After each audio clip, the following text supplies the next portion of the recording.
Hello दोस्तों, आज की वीडियो में हम बात करने वाले हैं Amazon's best seller book think like a monk, जिसको जे शेट्टी सर ने लिखा है। जे शेट्टी सर एक award winning host, viral content creator, motivational speaker और ऑथर है, जिन्होंने अपने पहले ही book think like a monk से सबका दिल जीत लिया है। शेट्टी साहब ने बहुत ही बढ़िया तरीके से और बहुत ही सिंपल भाषा में अपने माइंड को पीस रखने का और हमारे लाइफ में पर्पस ढूंढने के बारे में लिखा है। जब भी हम इस बुक को पढ़ते हैं, हमारे मन में पहला क्वेश्चन तो यही आएगा कि क्यों हमें मॉन्क की तरह सोचना है।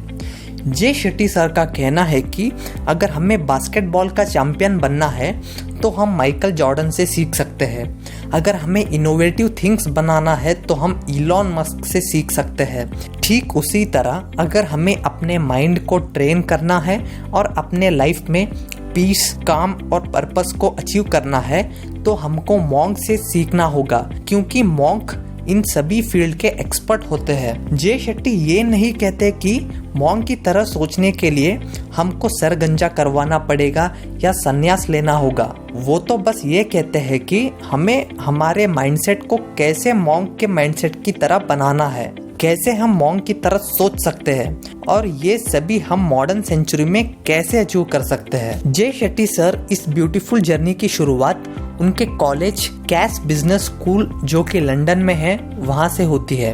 उनके कॉलेज में एक मॉन्क का टॉक शो चल रहा होता है। जब उनके फ्रेंड ने उस टॉक शो को अटेंड करने को कहा, तब जे शेट्टी ने आने के लिए मना कर दिया, क्योंकि उन्हें लगता था कि सीईओज और बिजनेसमैन्स के टॉक शो को देखने से कुछ तो मिलेगा, मगर मॉन्क के टॉक शो को देखकर हमें कुछ नहीं मिलेगा। बट कैसे भी करके उनके दोस्त ने उनको टॉक शो में लेके गए। तब उनको पता नहीं था कि वो टॉक शो उनकी लाइफ बदल देगी। जे शेट्टी मॉन्क के टॉक शो से बहुत ही प्रभावित हुए और उनके आगे के सभी टॉक शोज को अटेंड किया। उनको एज ए पर्सन ग्रो करना था, इसीलिए उन्होंने मॉन्क बनने का फैसला लिया और मुंबई के एक आश्रम में आ गए। उन्होंने वहां पर अपने 3 साल बिताए और फिर अपने गुरुजी गौरंगदास के कहने पर अपने नॉलेज को शेयर करने के लिए वापस लॉस एंजलिस आ गए। उन्होंने अपने 3 साल के मॉन्क के एक्सपीरियंस को दुनिया के साथ शेयर करने के लिए इस बुक को लिखा। कैसे हम लाइफ के हर एक प्रॉब्लम्स को मॉन्क के माइंडसेट के साथ सॉल्व कर सकते हैं, उन्होंने बहुत ही बढ़िया तरीके से लिखा है। इस बुक के कुछ की हाइलाइट्स कुछ ऐसी हैं। First, identity. शेट्टी साहब अपने बुक में सोशियोलॉजिस्ट हॉर्टन कोली का बहुत ही बढ़िया कोट का जिक्र करते हैं। वो कहते हैं, I am not what I think I am and I am not what you think I am, I am what I think you think I am. उनका कहना है कि हमारी आइडेंटिटी इसमें छुपी हुई है कि दूसरे लोग हमारे बारे में क्या सोचते हैं, उससे ज्यादा हम क्या सोचते हैं कि दूसरे लोग हमारे बारे में क्या सोचते हैं। हम दूसरे लोगों के माने हुए आइडियल लाइफ जीने में इतना बिजी हो जाते हैं कि हम अपनी खुद की आइडेंटिटी पहचान नहीं पाते। जैसे कि फॉर एग्जाम्पल, आप सपोज करिए कि आप मिरर के सामने खड़े हुए हैं और उस मिरर पर एक लेयर की धूल चढ़ी हुई है। क्या आप उसमें अपना रिफ्लेक्शन देख पाएंगे? बिल्कुल नहीं। जब आप उस एक लेयर की धूल को निकालोगे तभी आप अपना रिफ्लेक्शन देख पाओगे। शेट्टी साहब का कहना है कि उस मिरर के रिफ्लेक्शन में हमारी आइडेंटिटी छुपी हुई है, जो हम तभी देख पाएंगे जब हम उस एक लेयर की धूल को निकालेंगे। यह तभी पॉसिबल है जब हम एक्सटर्नल नॉइस को न सुनकर अपनी इनर वॉइस को सुनना शुरू कर देंगे। शेट्टी साहब external voices, TV, social media को नॉइस कहते हैं। हम मीनिंगफुल लाइफ तभी बिल्ड कर पाते हैं जब हम इन सभी एक्सटर्नल नॉइस को फिल्टर करेंगे और अपने इनर वॉइस को सुनेंगे। जब शेट्टी सर ने मॉन्क बनने का डिसीजन लिया, तब उनको बहुत सारी डिफिकल्टीज फेस करनी पड़ी। उनके रिश्तेदार और बल्कि उनके खुद के फैमिली मेंबर्स ने उन पर भरोसा नहीं किया।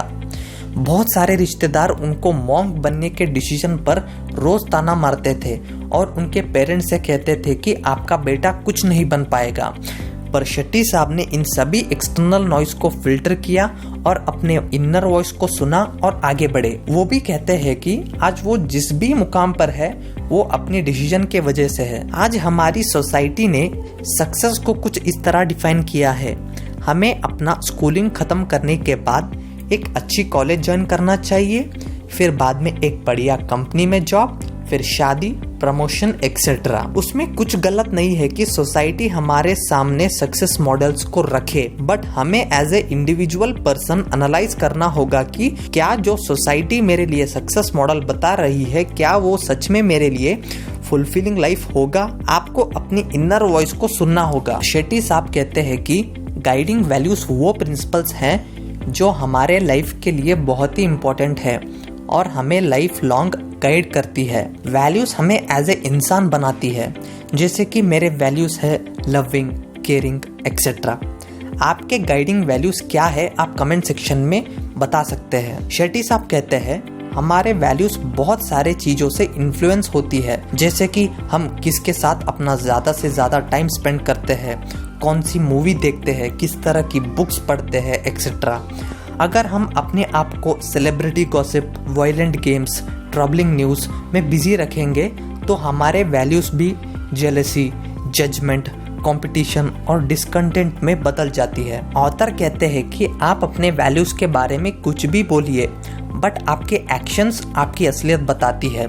जैसे कि फॉर एग्जाम्पल, अगर आप अपने फ्री टाइम में फैमिली के साथ टाइम स्पेंड करने को आप अपने टॉप वैल्यू टास्क में रखने के बावजूद अगर आप अपने फ्री टाइम्स में गेम्स खेलने में बिता देंगे तो आपके एक्शंस आपके वैल्यूज से मैच नहीं करती। आपको थोड़ा सेल्फ एग्जामाइन करना होगा। Next, audit your life. First, audit your time. Shetty साहब कहते हैं कि जब हम काम नहीं कर रहे हैं और सो नहीं रहे हैं तब हमें देखना होगा कि हम ज्यादा से ज्यादा टाइम कहाँ वेस्ट कर रहे हैं। रिसर्चर्स से पता चला है कि आज एक एवरेज इंसान लगभग 33 इयर्स अपने बेड पर स्पेंड करता है, जिसमें 7 इयर्स तो नींद लाने की कोशिश में स्पेंड करता है, 1 ईयर और 4 मंथ्स एक्सरसाइजिंग में और 3 इयर्स वेकेशन में स्पेंड करता है। और अगर आप एक वुमेन हो तो आप 136 डेज स्पेंड करोगे रेडी होने में, और अगर आप एक मैन हो तो वो नंबर 46 हो जाएगा। मीडिया। जब आप अपने टाइम को ऑडिट करोगे तब आप जानोगे कि आप अपना major portion of time media consumption पर बिताते हो। शेट्टी साहब का कहना है कि आजकल के लोग टीवी शोज कम देखते हैं, उससे ज्यादा अपने फोन को देखते हैं। आप अपने फोन यूसेज को मॉनिटर कर सकते हैं और देख सकते हैं कि आप अपने मेजर टाइम किस पर बिताते हैं। अगर आपको लगता है कि आप अपना बहुत टाइम वेस्ट कर रहे हैं तो आप अपने आप को लिमिट सेट कर सकते हैं। Next, money. ठीक उसी तरह आपको देखना होगा कि जो आप मनी स्पेंड कर रहे हो क्या वो आपके वैल्यू से करस्पॉन्ड कर रहा है या नहीं।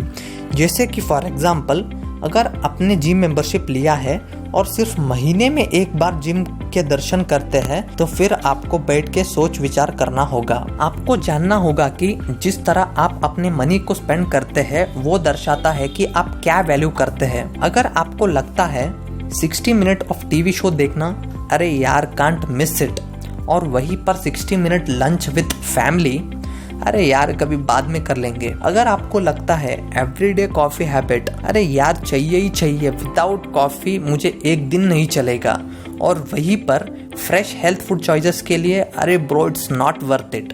अगर आपको लगता है 15 minutes of scrolling social media, अरे भाई इट्स मी टाइम, और वहीं पर 15 मिनट्स मेडिटेशन के लिए, अरे यार टाइम किसके पास है। जब आप सेल्फ ऑडिट करोगे तब आपको अपने वैल्यूज पता चलेंगे।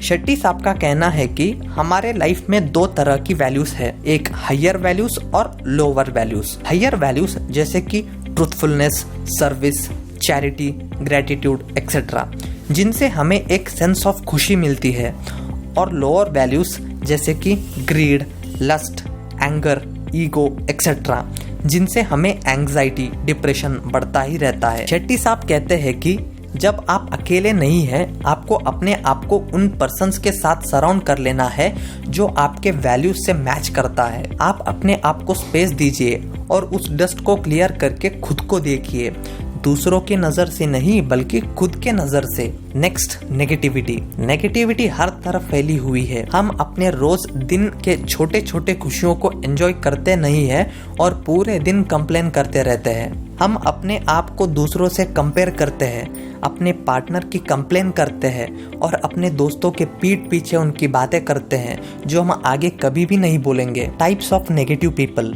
फर्स्ट, कंप्लेनर्स, जो हमेशा लाइफ में कंप्लेन करते रहते हैं और प्रॉब्लम्स का सलूशन नहीं ढूंढते। नेक्स्ट, कैंसलर्स, जो हर एक कॉम्प्लीमेंट को उल्टा लेते हैं। आपने ऐसे लोगों को बहुत देखा होगा। जैसे अगर आप उनसे कहेंगे कि आज आप अच्छे लग रहे हो, तो वो कहेंगे सिर्फ आज अच्छे लग रहे हैं, कल अच्छे नहीं लगे थे क्या। नेक्स्ट, कैजुअलिटीज, जो हमेशा सोचते हैं कि पूरी दुनिया उनके खिलाफ है और हमेशा दूसरों को ब्लेम करते हैं। नेक्स्ट, क्रिटिक्स, जो हमेशा दूसरों को जज करते हैं।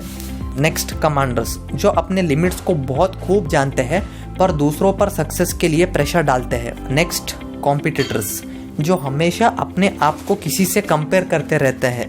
नेक्स्ट, कंट्रोलर्स, जो दूसरों को अपने कंट्रोल में रखना चाहते हैं और अपने हिसाब से सभी चीजें चाहते हैं। शेट्टी साहब इन सभी नेगेटिव लोगों से बचने के लिए कुछ प्रिंसिपल्स बताए हैं जो मैं अब आपसे शेयर करूंगा। The 25-75 principal. शेट्टी सर का कहना है आपके लाइफ में हर एक नेगेटिव पर्सन के लिए 3 पॉजिटिव और अपलिफ्टिंग पर्सन्स के साथ रहना बहुत ज़रूरी है। उनका ये नहीं कहना है कि आप अपने हर एक फ्रेंड को पॉजिटिव या नेगेटिव का दर्जा देते मत बैठिए।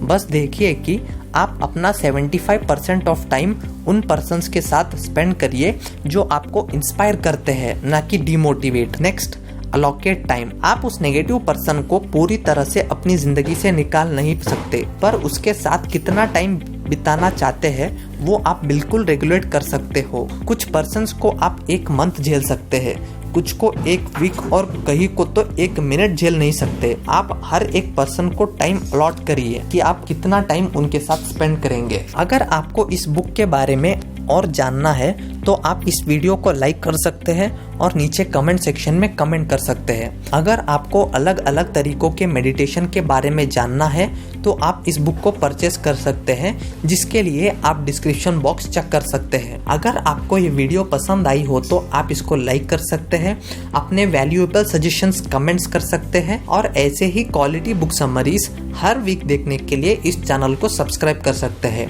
Finally, thanks for your valuable time. Have a great